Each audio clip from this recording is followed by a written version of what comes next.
Because they do. They have selective hearing. Now, if you talk about things that they're very interested in, all of a sudden you will get their eyes and ears and body turned towards you, and things are wonderful.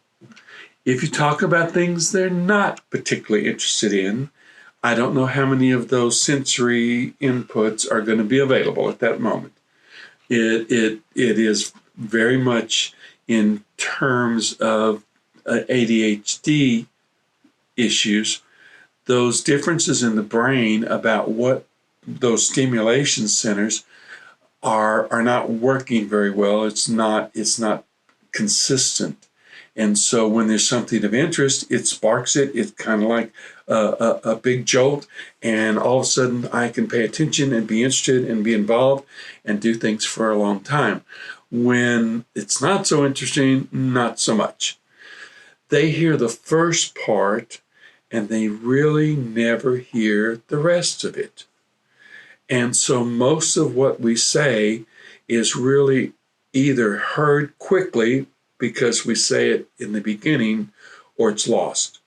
So the idea of talking and getting into lecturing and going on and telling an ADHD, a child with ADHD things, they just have an enormous capacity to look at you and be tuned out and thinking about something else and not hearing a thing. So as you go on and you think that you're making points and they're really hearing you and you've really said what you want to say, you feel better, but they have no more followed you than whatever. So we really have to think about putting things in small chunks when we talk to them. We need to say something specific about what we are saying or want them to do, and then we've got to let it go. If we fill in all the information behind it or all the details behind it, then it's going to be a problem. Yes. When we're wanting them to make a choice about what they do, it's critical in what we say and how we sequence our words. If I want them to feed the dog, and I want them to feed the dog before they go out and play or before they get on the video games.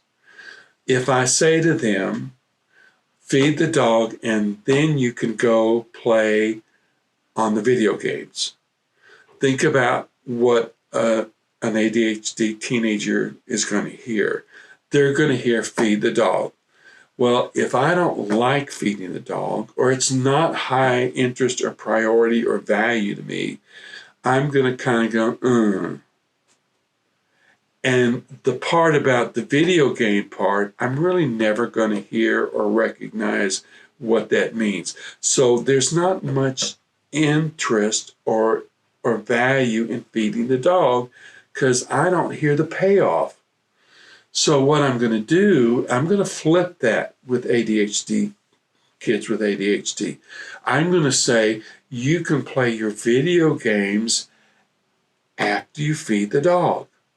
So now they follow the entire sentence. You get to do what you want to do when and if you do this.